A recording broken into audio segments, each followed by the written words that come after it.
Greetings everyone and welcome back to the channel, and thank you for joining us for this, the second in our retro review series of the Caustic Plastik Highlander figure, or Scottish Lord as it was called, as it was I believe an unlicensed figure from the film Highlander. You're probably wondering why we're not looking at a box at the moment, because those of you who are used to these reviews on this channel, the first thing you're normally greeted with, the image you're normally greeted with, is that of the box. Now, there's a reason for that. Please hang tight. We will be reviewing the figure, but we won't be reviewing the box. We won't be taking a look at the box. For those of you who've seen my tour video, you'll know that there's quite a substantial number of figures in the collection. And due to storage issues, a lot of the boxes, I keep all the boxes where I can, and they're actually kept in storage off-site, simply because I don't have the space here. So we won't be seeing the box today, but we will be seeing everything else. So without further ado, let's bring out the accessories and take a close personal look at what the figure comes with. Okay, so here we are down on the table with the accessories. Everything that comes with the Caustic Plastik Scottish Lord, aka Connor MacLeod, Highlander, from the cult film, which I absolutely love, might I add. It is a confused mess. It's a car crash of a film, but it's hugely entertaining, and I wasn't awfully keen on the sequels that follow, but the first one most certainly is a bit of a cult classic in my opinion. So what do you get with your Scottish Lord Highlander? Just before we begin, I'd just like to say that I got this from another collector, and didn't know it existed until I actually came across it. But yeah, so what do you get? Quite a bit with him, so let's take a look. First of all, we'll start with the hands. As you all know, I'm super keen on the hands. Now, you've got to take into account that this was made back in 2017. Caustic Plastics certainly have come on in leaps and bounds as far as their hands are concerned. These are fairly basic. There's a bit of a shine to them that I'm telling. There's no real vein work or sculpting in the bones and so on the hands, but they do the job. They do the job. And good news, everybody, they are a flexible plastic, so posing these, perhaps a tad too flexible, but yeah, they do the job. There's two pairs down here, two on the figure itself, and two that come with these arms over here, which we'll look at next. Now, there are two sets of arms, which is unusual for a figure of this age. The second set, these are jointed slightly differently, as we'll see when we get the figure out. But I believe, because they're not seamless, but because they're more seamless, they were designed to be used with this particular accessory, which we'll come to again shortly. So yeah, you get two spare arms, very nice, and for the time, pretty good quality. Not the best in the world. There is some vein work on there. The skin texturing leaves a little bit to be desired, but they've done some work on it. They're not just straight plain arms, so yeah, those come as well. What else do we get? Let's take a look at this tunic, which is designed to go with these arms. Now, this tunic was worn by Connor MacLeod in a few of the scenes in the film, most notably the scenes with Heather in the Highlands, when he didn't have the full battle garb on. It's very nice. It's a very nice silky material. The colour is pretty much on point for the movie, as is the design with this drawstring collar. It's got some nice stitching on there. Yeah, it's a nice piece overall, and as I say, pretty screen accurate if you're wanting to replicate that particular scene in the film, or those scenes in the film. So I'll put that to one side. What else do we get? This sword. Yeah, let's talk about this sword. This is absolutely fantastic. I love this sword. Solid metal, one solid piece of metal. Yeah, and it's yeah, it's got some heft to it. It's got some weight to it. So be careful when you're posing this, because it will topple the figure if you don't balance it correctly. But the detailing, I'm not sure whether the camera's picking this up. I'll get it up as close as I can. The detailing there is phenomenal. I have a full-size replica of this sword, and that detail is on point. It really is. The grip here on the handle, which is supposed to be leather, is actually painted onto the plastic, onto the metal itself. It's quite sharp, so be careful if you're picking this figure up, if you manage to locate it. But yeah, I've got a fair few 6-scale swords, but none of this quality. You could actually use this as a letter opener if you wanted to. It's a lovely piece of work. Yeah, fantastic. Yeah. my favourite piece. Talking of the sword, we have a sheath for aforementioned sword. Now this, and it's got a belt attachment there. Now I'm going to stick my neck on the chopping block here and say this is leather. I'm not 100% certain, but because of its age, the fact that it came to me from another collector, and there are no signs of weathering on this whatsoever.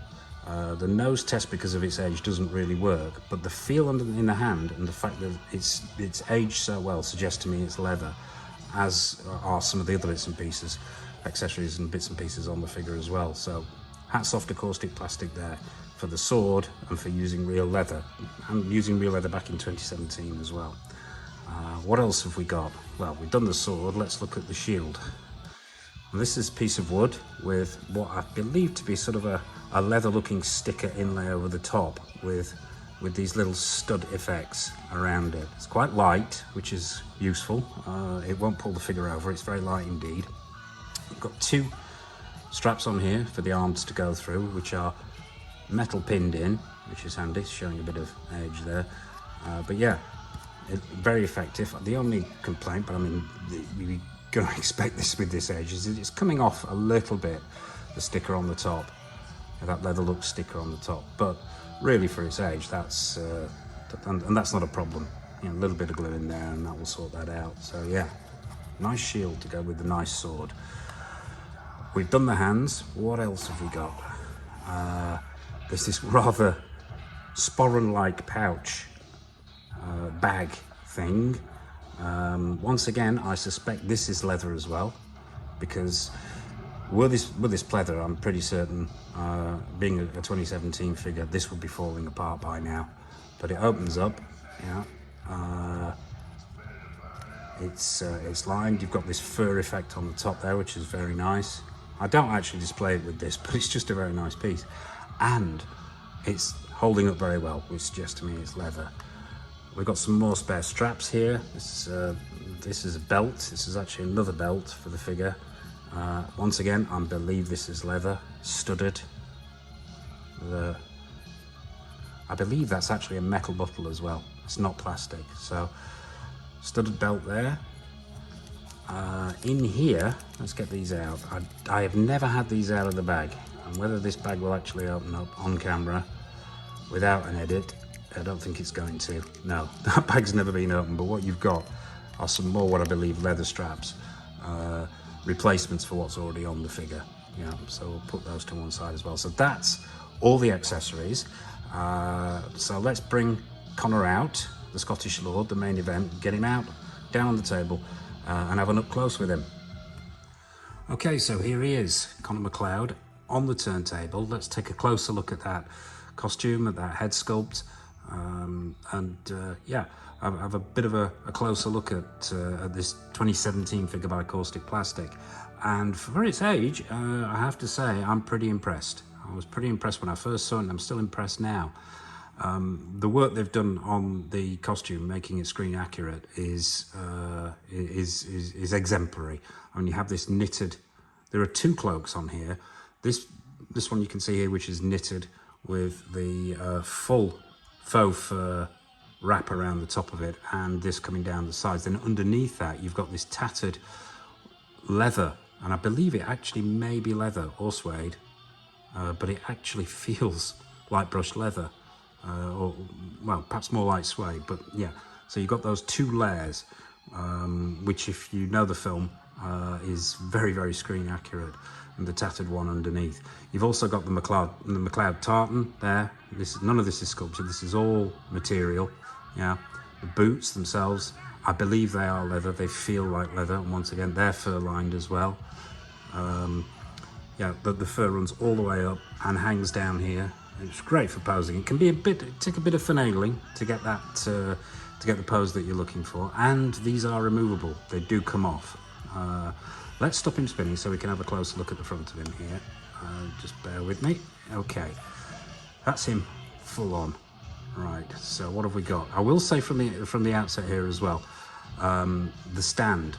Now, I am unsure as to whether he came with a Scottish Lord stand or it was just this generic black one. I've got him on a generic black one. There is an issue with this figure. Fortunately, it's not done it so far. The years haven't been kind to his hips, like most of us, and he's got very, very loose hips, so if he topples at any point during this section, please bear with me. But you know, I'm prepared to live with that for the age and the quality of the rest of the figure. What else do we have here? Oh, there he goes. Yeah, it's the feet and the hips that cause the issue. But yeah, those are these are the original arms. You've seen the replacement arms in the accessory section. We've got some ugly joints there, but as I say, it's 2017 and they can be covered up with this. Either of the two capes. You've got the layers underneath of the MacLeod tartan. It fastens over the shoulder. There's a plastic clasp on there. The main cape itself, the main cowl, is actually tied using these leather fasteners at the top, which have actually left a little bit of marking on the neck there, but it's nothing that can't be dealt with. Underneath that, you've got this fur waistcoat. Yeah, and if I can just hold this back, you can see the detail on here is fabulous on this waistcoat underneath. I believe this is leather as well, or I could be wrong. These are plastic.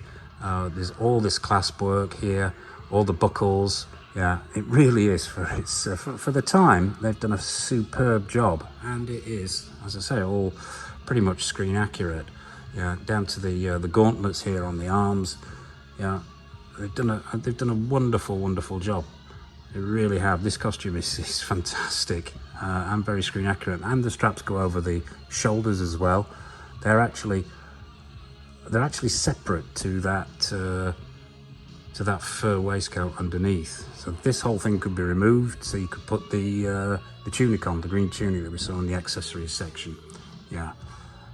So yeah, overall that costume is very screen accurate, very well made, great materials, and yeah, a real win there from Caustic Plastik.